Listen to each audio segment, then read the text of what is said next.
പഠിക്കണം കളിച്ചു പഠിച്ചു വളരണം. കളിക്കണം പഠിക്കണം കളിച്ചു പഠിച്ചു വളരണം. വിദ്യയാം അഗാധമീ സാഗരത്തിനിപ്പുറം. പുഞ്ചിരി തിളക്കമായി ചുവടുവച്ചു നീങ്ങണം.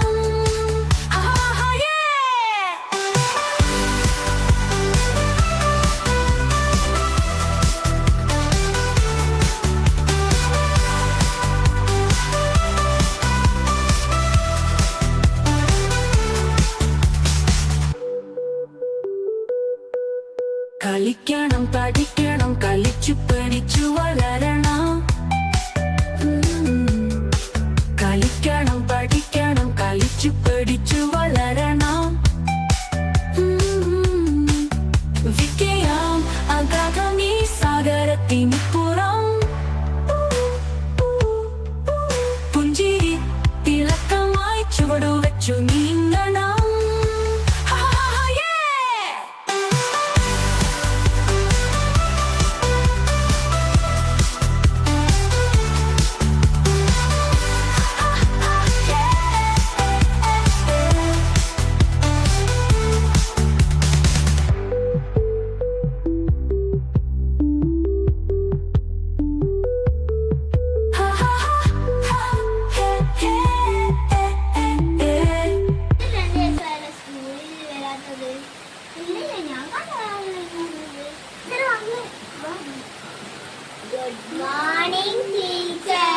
ഗുഡ് മോർണിംഗ് മക്കളെ.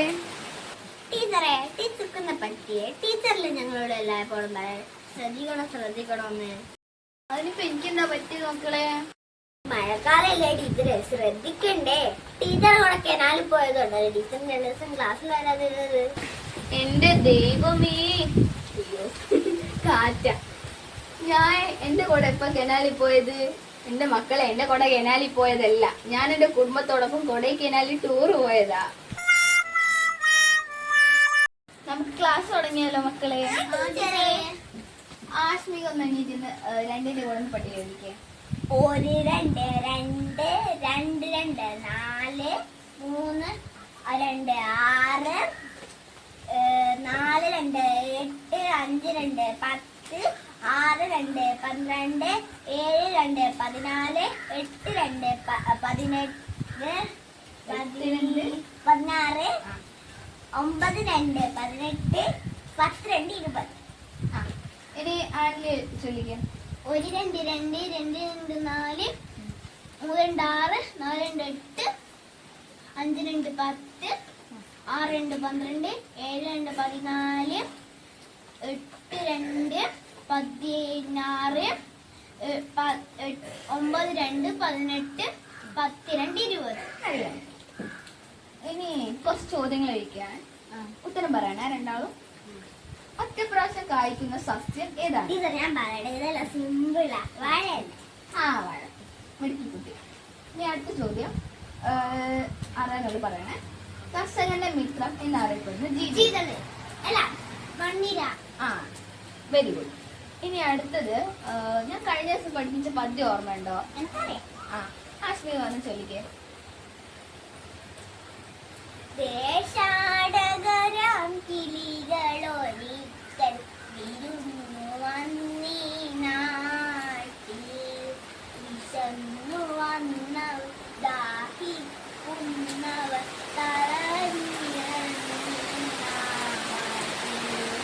മധുരിക്കുന്ന പഴങ്ങൾ നൽകി മരങ്ങളവരെ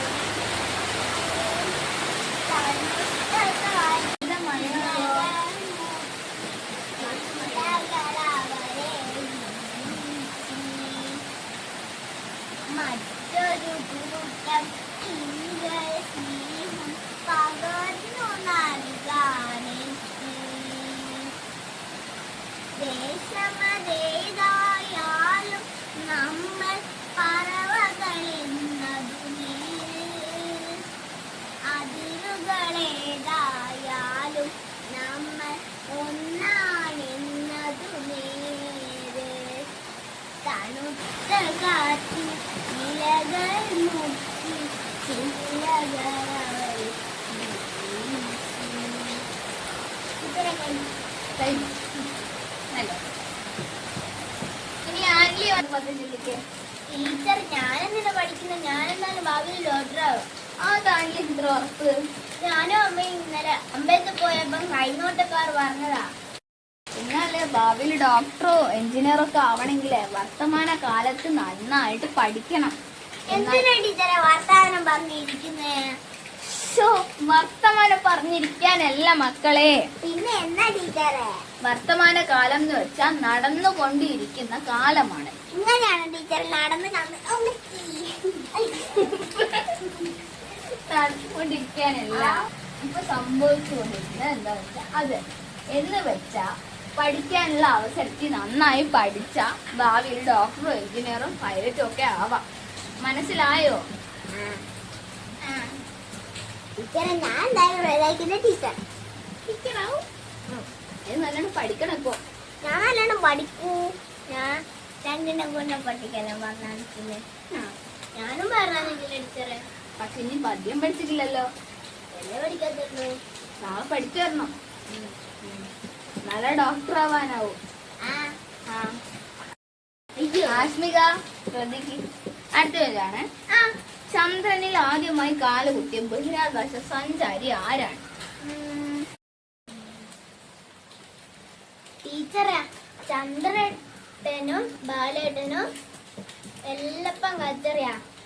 ബാലേട്ടൻ കള്ളു കുറ്റി വന്നിട്ട് ചന്ദ്രേട്ടനോട് എല്ലാം പാടിയാ കാല് കുത്തിയിരിക്കുന്ന. ചന്ദ്രൻ എന്ന് വെച്ചാല് ഇപ്പൊ ഭൂമി നമ്മളൊക്കെ നിൽക്കുന്ന ഭൂമിനെ ചുറ്റുന്ന ഒരു ഉപഗ്രഹമുണ്ട്. ഭൂമിയിൽ ഒരേ ഒരു ഉപഗ്രഹമാണ് ചന്ദ്രൻ. അമ്പിളി മാമൻ അറിയാവോ? ഞാനും കാണലുണ്ട്.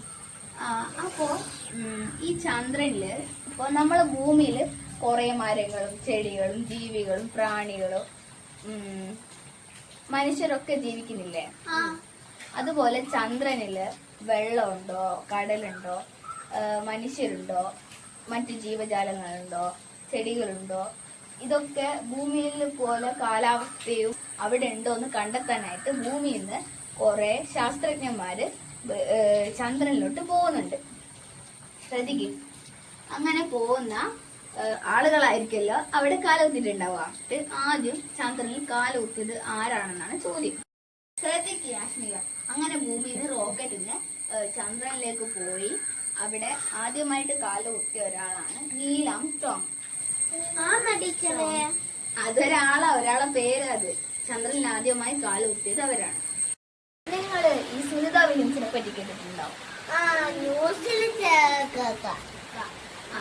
അവര് ഒരു 10 മാസം മുമ്പേ ബഹിരാകാശത്തേക്ക് പോയ ഒരു സഞ്ചാരിയാണ്. ഇന്ത്യൻ വംശജയായിട്ടാണ് അവർ അറിയപ്പെടുന്നത്. ഈ സുനിത വില്യംസ് പോയപ്പോ അവരുടെ പേടകത്തിൽ അവർക്ക് തിരിച്ചു വരേണ്ട പേടകത്തിന് എന്തൊക്കെയോ സാങ്കേതിക തകരാറ് മൂലം അവര് ദീർഘകാലം ബഹിരാകാശ നിലയത്തിൽ കഴിയേണ്ടി വന്നു. എന്നിട്ട് 9 ബഹിരാകാശ നിലയം എന്ന് വെച്ചാല് അന്താരാഷ്ട്ര ബഹിരാകാശ നിലയം. ഭൂമിക്ക് ചുറ്റും കറങ്ങിക്കൊണ്ടിരിക്കുന്ന അന്താരാഷ്ട്ര പേടകമാണ് ബഹിരാകാശ നിലയം. ഭൂമിയിൽ നിന്ന് 400 കിലോമീറ്റർ ഉയരത്തിലാണ് ഈ ബഹിരാകാശ നിലയം ഉള്ളത്. ഭൂമിനെ ചുറ്റുമ്പോൾ 400 കിലോമീറ്റർ ഉയരത്തിലാണ് ഈ ബഹിരാകാശ നിലയം സ്ഥിതി ചെയ്യുക. ഒരു ദിവസം 15ലധികം തവണ ഭൂമിയെ ഈ അന്താരാഷ്ട്ര ബഹിരാകാശ നിലയം ചുറ്റുന്നുണ്ട്. അതാണ് ബഹിരാകാശ നിലയം. 15ലേറെ തവണ. മനസ്സിലായോ?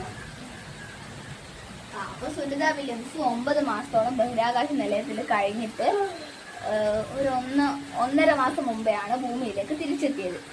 ഇപ്പോഴും സുനിത വില്യംസ് മെഡിക്കൽ ട്രീറ്റ്മെന്റിലാണുള്ളത്. കാരണം എന്താന്ന് വെച്ചിട്ടുണ്ടെങ്കിൽ ബഹിരാകാശം ഭൂമിയുടെ പുറത്താണ്. ഇപ്പോ ഈ ആകാശത്തൊക്കെ സൂര്യപ്രകാശം ഉണ്ടല്ലോ, അതുകൊണ്ടല്ലേ കളർ കാണുന്നത് വെള്ളയും നീലയും ഒക്കെ. അപ്പൊ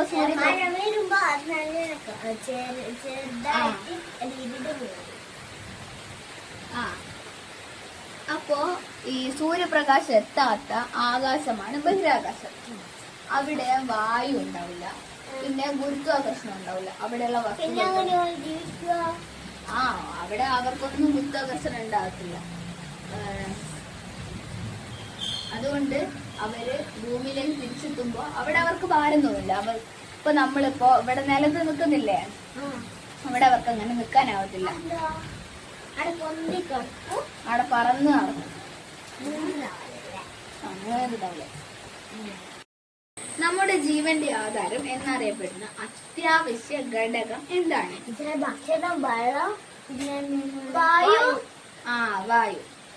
വായു നമുക്ക് അത്യാവശ്യ ഘടകമാണ് ജീവിക്കാൻ വേണ്ടിയിട്ട്. ഭക്ഷണവും വെള്ളമൊക്കെ നമുക്ക് 1 2 നേരമൊക്കെ നമുക്ക് നമ്മൾ കുടിച്ചിട്ടില്ലെങ്കിൽ കഴിച്ചിട്ടില്ലെങ്കിൽ ഒക്കെ നമുക്ക് ജീവിക്കാൻ പറ്റും. പക്ഷെ വായു അങ്ങനെയാണോ? ഇല്ലല്ലോ. നമുക്ക് മണിക്കൂറോളം ഒന്നും നമുക്ക് ശ്വസിക്കാതെ നിൽക്കാൻ പറ്റുമോ? വായു അല്ലേ നമ്മൾ ശ്വസിക്കുന്നത്. അപ്പൊ നമുക്ക് ശ്വാസം പിടിച്ചെടുക്കാനാവുമോ? ഇനി അടുത്തത്, ഏറ്റവും വേഗതയേറിയ ഓട്ടക്കാരൻ പക്ഷി. ഒട്ടകപ്പക്ഷി. Very good. ഒട്ടകപ്പക്ഷി. ഇനി അടുത്തത്, വേഗതയേറിയ മൃഗം ഏതാണ്? ഓട്ടക്കാരൻ കടുവ, അല്ല. പുലി, അല്ല. ചീറ്റപ്പക്ഷി. ഓട്ടക്കാരൻ മൃഗമാണ്. ഇത് ചീറ്റപ്പുലിയാണ്. ശരി, വെരി ഗുഡ്. ഇനി അടുത്തത്, ലോകത്തിലെ വലിയ ജീവി ഏതാണ്? മറ്റേ തിമിംഗലം. Very good, very good. അടുത്ത ചോദ്യമാണ്, എവറസ്റ്റ് കൊടുമുടി കയറിയ ആദ്യ ഇന്ത്യക്കാരൻ ആരാണ്? ടീച്ചറല്ലേ പറഞ്ഞത് ഏറ്റവും വലിയ കൊടുമുടിയാണെന്ന്. എവറസ്റ്റ് കൊടുമുടി. എന്തായാലും പേരെല്ലാം ഉണ്ടാവും, വേറെ തലയിലുണ്ടാവുക. എവറസ്റ്റ് കൊടുമുടി എന്ന് പറയുന്നത് ഒരു പർവ്വതമാണ്. വലിയൊരു പർവ്വതം. പർവ്വതം എന്ന് പറഞ്ഞ ഒരു മല പോലത്തെ തന്നെ. അതിന്റെ ഏറ്റവും മുകളിൽ കയറി എത്തിയ ആദ്യത്തെ ഇന്ത്യക്കാരൻ ആരാണെന്നാണ് ചോദ്യം. അല്ലാതെ പേനും മുടിയൊന്നുമല്ല. അറിയത്തില്ല? എന്നാൽ ഞാൻ പറയട്ടെ, അവതാർ സിംഗ് ചീമയാണ്. അവതാർ സിംഗ് ചീമ. അത് എവറസ്റ്റ് കൊടുമുടി കയറി അതിന്റെ ഏറ്റവും മുകളിലെത്തിയ ആദ്യത്തെ ഇന്ത്യക്കാരൻ. അത് കുറെ ഉയരത്തിലുള്ള ഒരു പർവ്വതമാണ്. അപ്പൊ നമ്മൾ എവറസ്റ്റ് കൊടുമുടി പറഞ്ഞില്ലേ, അതുപോലെ തന്നെ കേരളത്തിലുണ്ട് ഒരു കൊടുമുടി. ആ കൊടുമുടിയുടെ പേരെന്താണെന്ന് അറിയാമോ?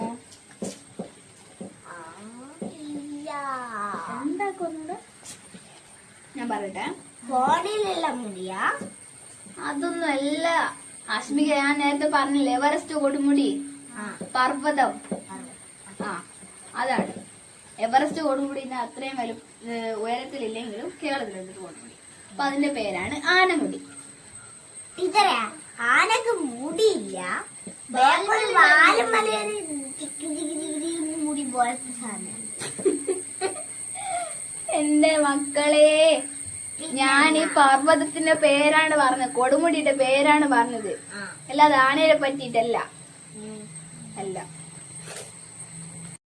രണ്ടാക്കും കുറച്ചൊക്കെ അറിയാം. എന്നാലും നാളത്തേക്ക് ഞാൻ ഇന്ന് ചോദിച്ച കാര്യങ്ങളൊക്കെ നാളത്തേക്ക് മുഴുവനും രണ്ടാളും പഠിച്ചു വരണം. മനസ്സിലായ?